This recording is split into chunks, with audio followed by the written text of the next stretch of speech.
E seja bem-vinda, bem-vindo a mais um Bento Cash. É uma honra, uma alegria receber a convidada de hoje.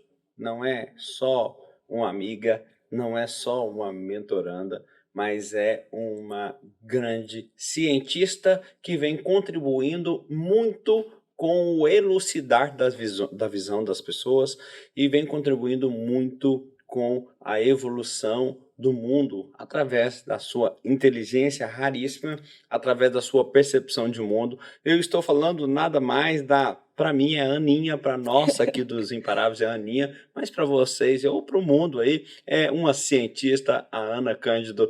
Ana, bom dia, boa tarde, boa noite, eu não sei que hora que eles vão ver a gente aqui. Bom dia, nós estamos no Rio de Janeiro, gravando no Rio de Janeiro numa manhã, então bom dia.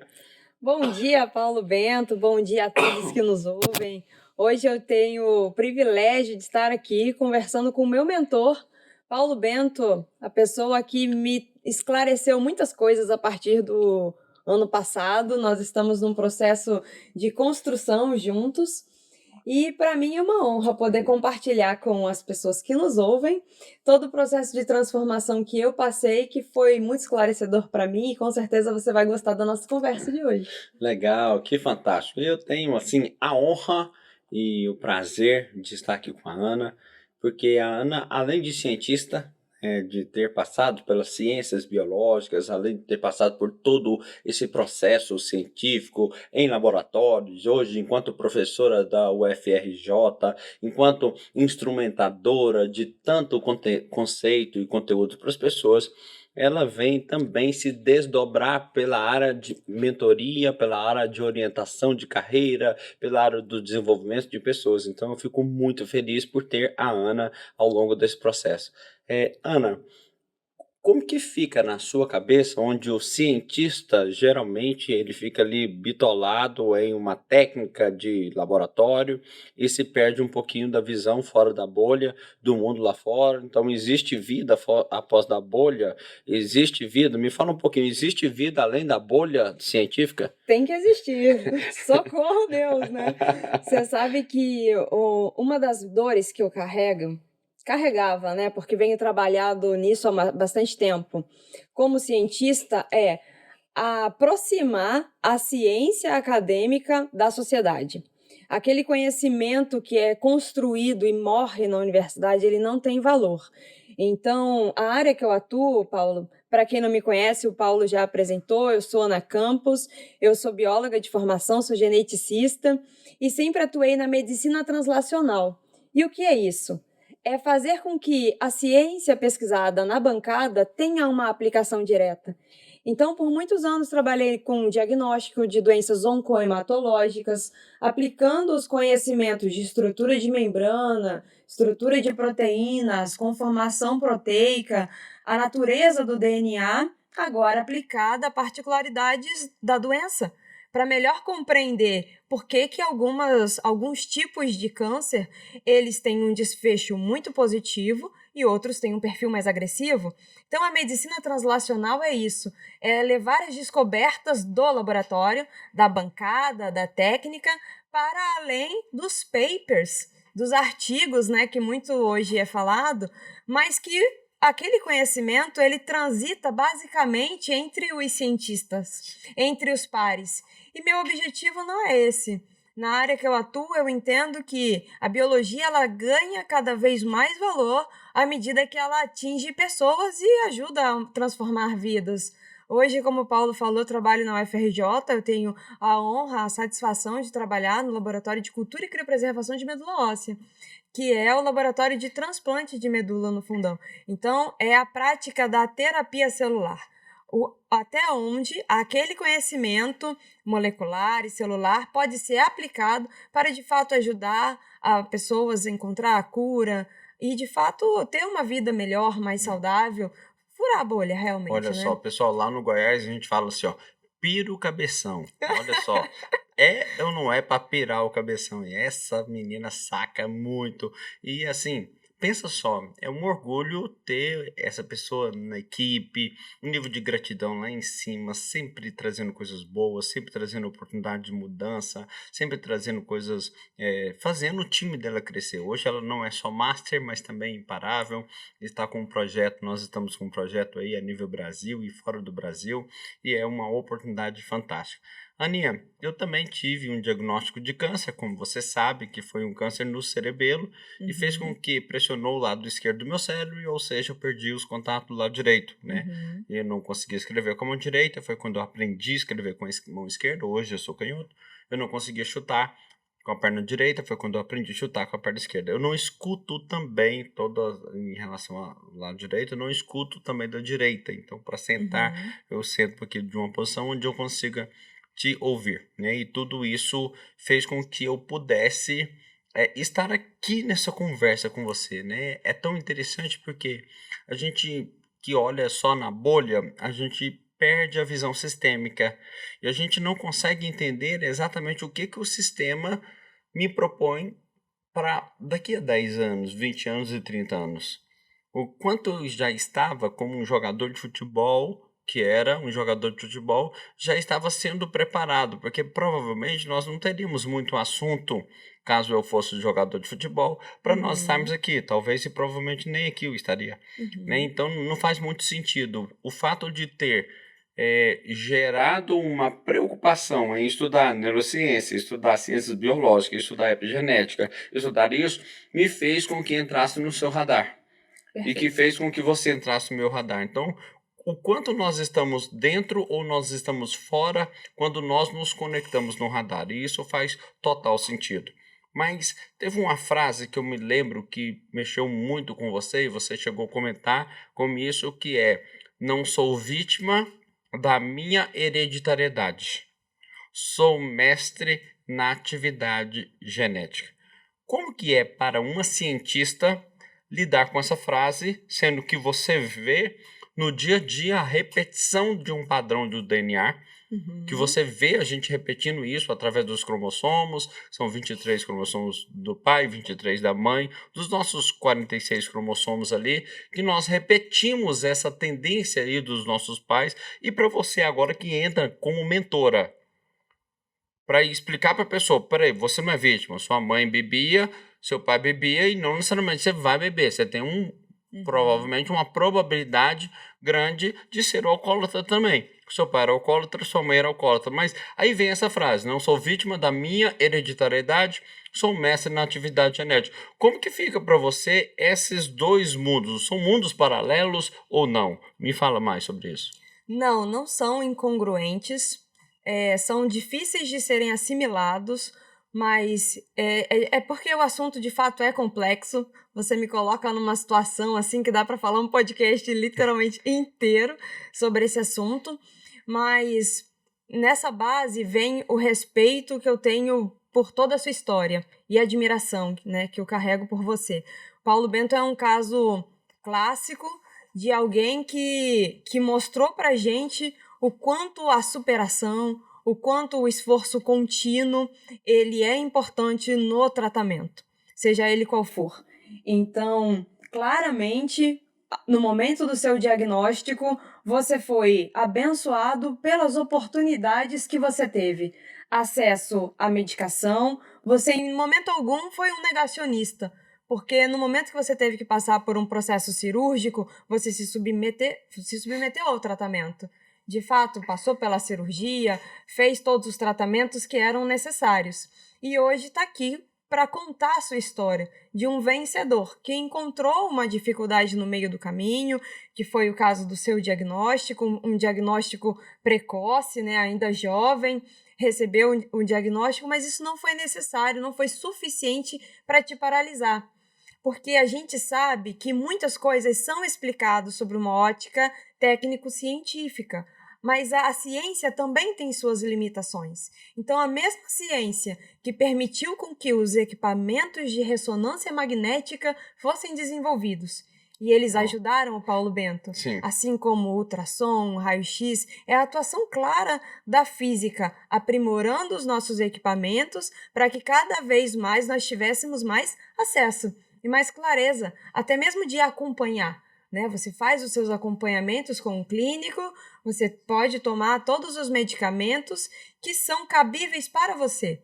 Conhece-se a genética, muito se entende do comportamento daquela célula. Mas, para além de tudo isso, existe um Paulo Bento que não é o tumor, não é a doença que te teve. Foi você que em algum momento teve um diagnóstico, mas soube passar por cima de todas as dificuldades que vieram e vão continuar aparecendo, porque nós não vivemos numa bolha, né? Os desafios acontecem. Hoje eu tenho a oportunidade, o prazer, a satisfação de estar aqui conversando com você nesse podcast. O que vai acontecer comigo ao longo do dia? Eu não sei. Mas eu sei que se eu for uma pessoa melhor, alguém mais preparada, eu estarei cada vez mais pronta para viver os desafios.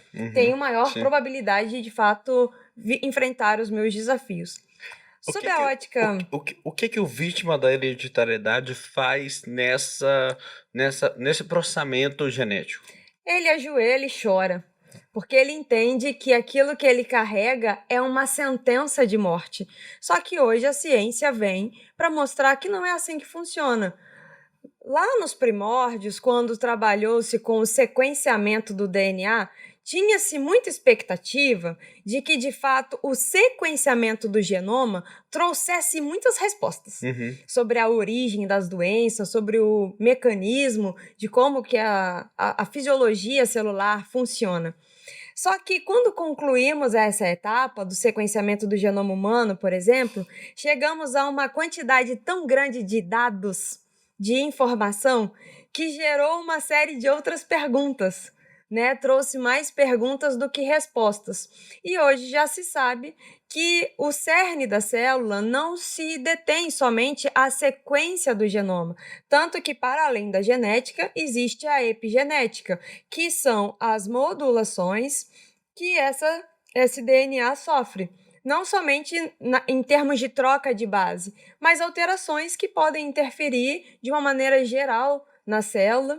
Legal. E que são estudadas, a cada dia descobrem coisas novas. Não é uma área fácil, é uma área muito respeitada dentro da biologia e que, de fato, nos permite reconhecer que muito já sabemos, mas ainda muito precisamos ainda compreender, porque um dado científico celular dentro de um determinado contexto, ele faz sentido naquele contexto.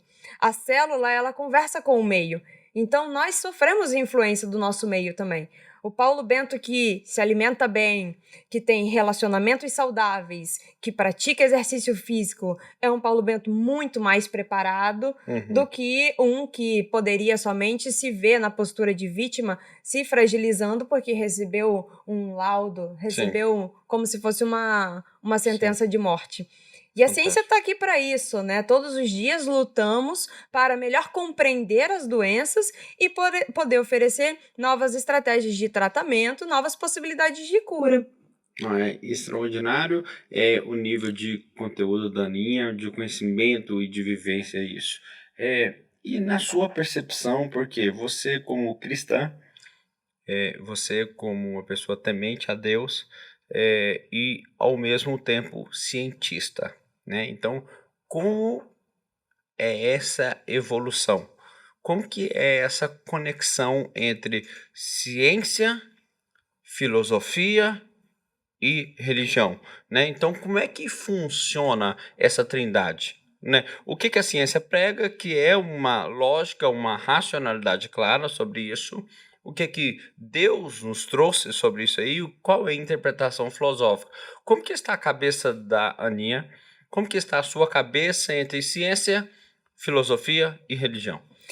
Essa pergunta é muito interessante. Para mim, ela é bem resolvida desde que cada esfera ocupe de fato o seu lugar. Existe uma frase que é denominada ao Einstein, não sei se isso de fato é uma verdade, mas ela fala assim: eu quero entender os pensamentos de Deus. O resto é detalhe. Então a ciência, ela segue metodologia. O que é fazer ciência? A ciência, ela busca respostas. A fé, ela crê. mesmo na ausência dessas respostas. Já a ciência aparentemente anda na contramão, porque ela busca por validar, ela busca calibrar, ela busca Automaticamente vai ser bem mais lento, então, né? ter essas respostas. Sim, Sim, e que também são importantes, sim, né? Porque as hipóteses, elas precisam ser testadas. Eu não sim. posso partir do princípio que uma tese, uma ideia da minha cabeça, ela é correta porque eu acredito Sim. nela. Então, a ciência, ela busca uma determinada metodologia. Então, é válida também.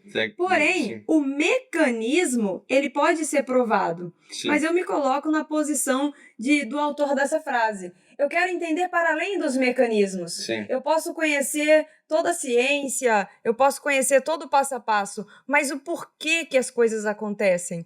O espiritual, ele transcende a técnica. A técnica tem suas limitações Sim. e ela é importante de ser executada, Sim. mas sempre dentro de um contexto atualizado, dentro da sua realidade. Você falou do Albert Einstein.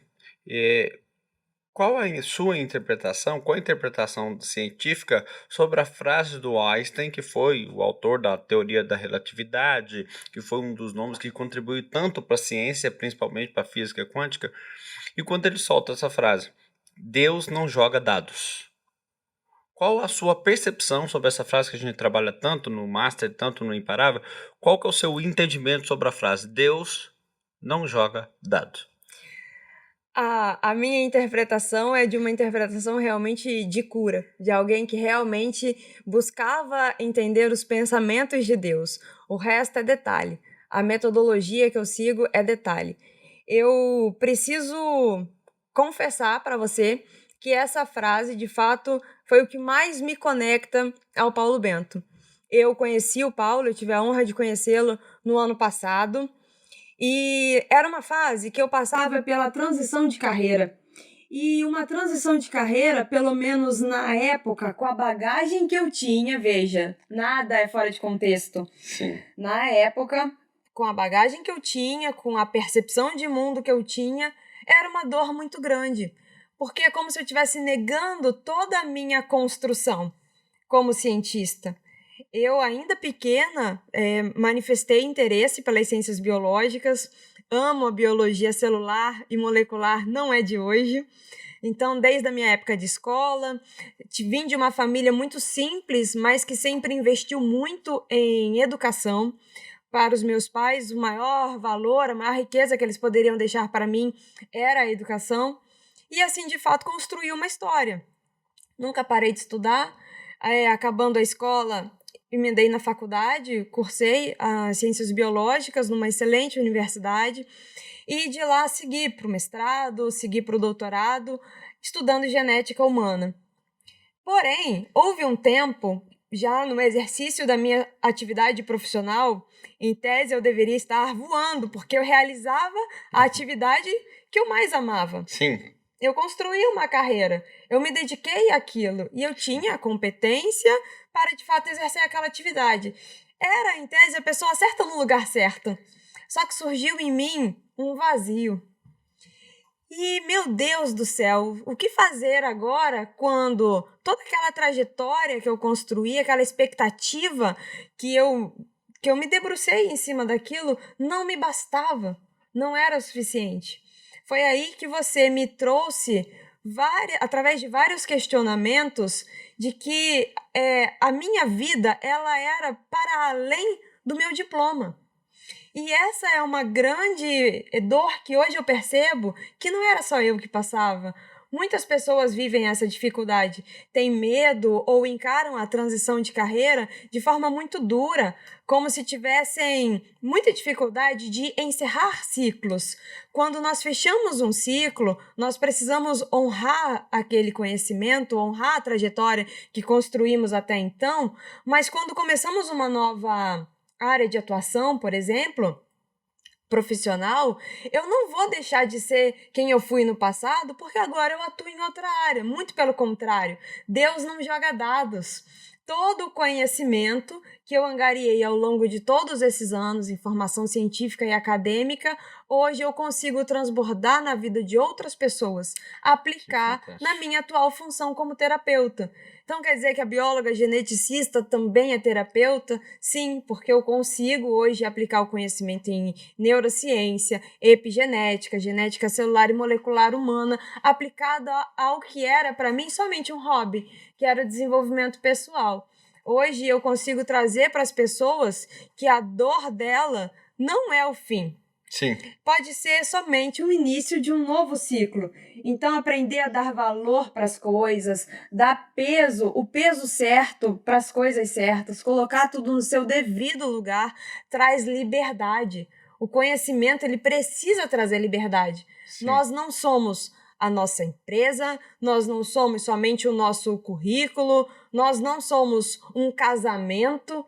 E há pessoas que sofrem Nós não e sofrem somos nem muito por mesmo causa o disso. nosso nome. Exato. Nós não somos nem mesmo nossa casa, nós não somos isso, nós estamos em tudo isso, né? Exatamente. E uma das coisas que eu tenho uma paixão e uma admiração muito grande pela Ana, não só pela Ana, como com o esposo dela, o Jefferson, que é um amor em pessoa, e é uma pessoa que eu admiro muito também, mas um momento que ela via pós-burnout, Exato. ela via após essa crise aí existencial sobre uma transformação, eu me lembro muito desse momento dessa mudança ao estudar, ao ser amante aí do Da Paulo de ciência. Tarso, estudar a vida dele, que foi Saulo antes de ser Paulo. Então, o mesmo comportamento enérgico, racional, factual,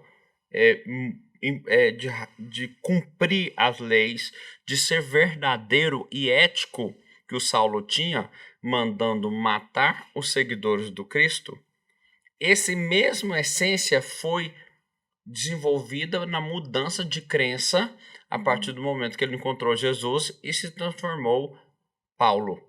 Então, Saulo se tornou Paulo. Mas é interessante que o Paulo começou a utilizar a mesma essência, só que para uma nova bolha, uma nova crença.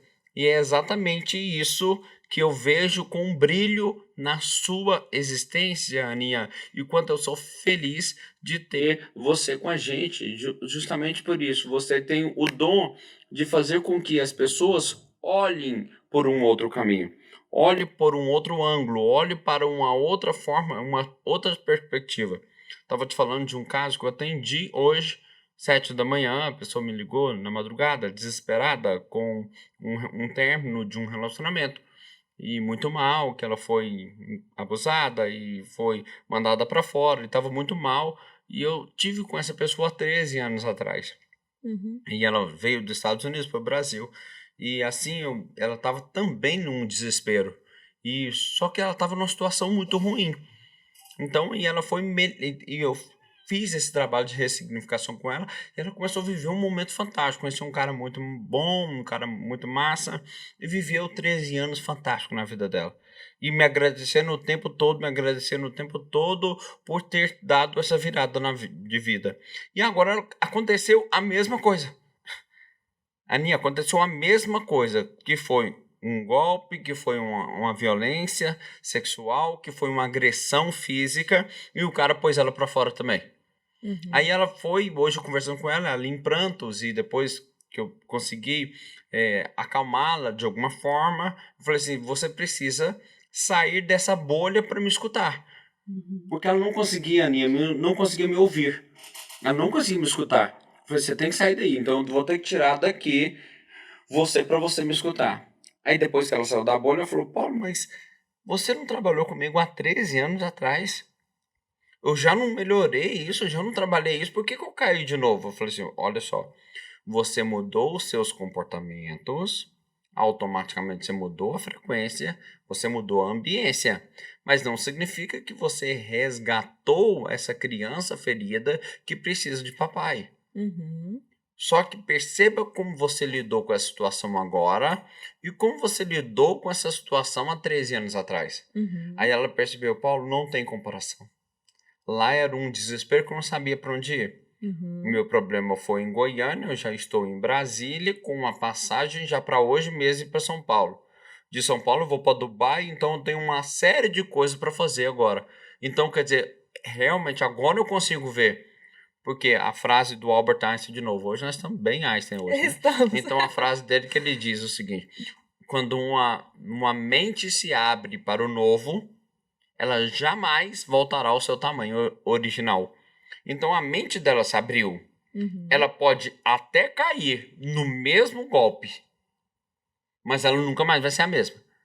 Então, quer dizer, você que foi assaltado aqui no Rio de Janeiro não é coisa de outro mundo, né? Ser assaltado Sim. no Rio de Janeiro, né? Então você pode ser assaltado de novo, mas já não vai ser a mesma mente mais, é outra.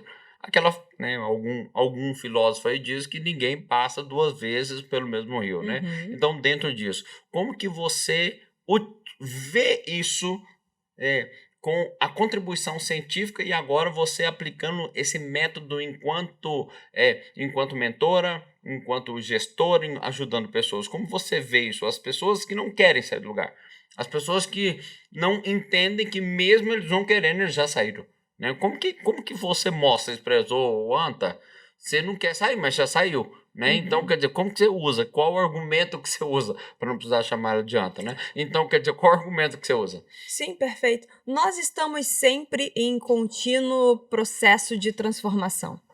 E talvez as pessoas não tenham percebido, mas quanta teoria, quanta metodologia, quanto fundamento do funcionamento do sistema nervoso está na sua fala. Sim. Na verdade, essa jovem, ela caía no loop do inconsciente. E hoje a gente já sabe que é assim que o cérebro funciona. Sim. Isso, dessa forma, né? Então, as ferramentas metodológicas, técnicas, científicas, elas são, para mim, ferramenta de cura hoje. E aprender a lidar com os nossos processos de transição, sejam eles quais forem ao longo da vida, é uma arte. Sim. Mas, para você que nos ouve hoje e que está acompanhando esse podcast, se você está ainda nessa visão muito egocêntrica, no ápice da dor, entendendo que está imerso em um buraco, tem muita dificuldade de sair, entenda, existem profissionais capacitados para realmente te ajudar. Essas transições, elas não precisam ser tão dramáticas, tão dolorosas. O exemplo que você trouxe, Paulo de Tarso, é fantástica. É um exemplo bíblico, histórico, que quanto fundamento nos traz, Sim. né? O Paulo era um cara que tinha dinheiro, que Poder. aprendeu aos pés de Gamaliel, Sim. era instruído, Sim. tinha poder, e que de fato passou por uma transformação muito grande, e que para ele não foi livre de dor. Né? Aquele Cristo que ele perseguia, agora apareceu para ele. Então, esse processo de transição, ele nunca é livre de dor, mas ele é tão libertador. Então, assim, entenda, deixe de ser resistente. A biologia, ela mostra isso, há dados. Quem sobrevive melhor? Sim. O que tem maior grau de adaptabilidade. Sim. E cada vez mais o nosso mundo vai exigir, vai cobrar, seja o mundo profissional, empresarial, o que quer que seja, ele vai exigir do empreendedor, por exemplo, essa adaptabilidade. Sim. Hoje, mais cedo, eu conversava com os amigos sobre inteligência artificial, né? Que é uma dinâmica que há 3, 4 anos atrás não fazia parte da nossa realidade. Hoje não dá para viver sem. Sim. Sim. Hoje a gente vê que realmente o nosso nível de produtividade cai muito. Então, se eu não souber me colocar em movimento, buscar os recursos que eu tenho e buscar essa adaptabilidade, eu vou sofrer muito e vou ficar naturalmente para trás. Sofremos porque não nos adaptamos, né? É uma pena, né, que esse conteúdo tão fantástico como esse nós precisamos, pelo nosso respeito ao nosso canal aqui, mas eu quero que a Aninha deixe para essas pessoas, para esse melado que ela passou aqui, para esse doce que ela passou aqui, as pessoas que querem aprofundar um pouco mais, Ana, as pessoas querem te achar, querem te seguir, te acompanhar, como que elas vão te achar? Bom, desde que comecei a fazer um trabalho de acompanhamento com Paulo Bento, até nisso, Paulo, você me ajudou. Eu vivia, de fato, somente dentro da dinâmica da universidade, né, na bancada da universidade. Mas do ano passado para cá, eu abri uma página no Instagram. Então, quem tiver interesse em saber um pouquinho mais, em aprofundar esse conteúdo, nesse tema que trouxemos, né, de ciência aplicado à saúde humana, sobretudo à saúde mental, pode me encontrar na página do Instagram, meu arroba é anacampus-terapia. E lá eu tenho trazido algum conteúdo e o meu objetivo continua sendo o mesmo, levar o conhecimento para além das portas da universidade. Aquilo que eu construí de conhecimento teórico não tem valor se não for para ajudar outras pessoas, seja dentro do hospital universitário, que é onde eu trabalho hoje, seja nos atendimentos como terapeuta, mas o que realmente traz sentido à minha vida é juntar todo esse conhecimento que eu angariei ao longo dos anos e mostrar para quem acredita que não há chance, que não há salvação, que a sua dor é muito grande, que não, que para tudo há uma saída. E acredite em dias melhores, porque você só não encontrou alguém que pode te ajudar a virar essa página, a encerrar esse ciclo e a melhor compreender o porquê que você passa pela sua dor, assim como eu passo pelas minhas também. Fantástico. Acabei de entrevistar a Ana Campos, a nossa Aninha. Ela é massa, ela é imparável, ela é cientista, ela é terapeuta, ela é palestrante, ela é trainer e é esposa também, né? Tá faltando só ser mãe agora, que nós vamos já... Já. estimular isso também. Gente, que fantástico. Se você gostou, assim como eu, quem não tá seguindo esse canal, começa a seguir aí, canal do Paulo Bento, nosso Bento Cash, e você vai ter a oportunidade também de acompanhar aí a Ana Cândida, a Ana Campos aí, comece a seguir a Ana Campos também, tá bom? Um abraço para vocês, até a próxima!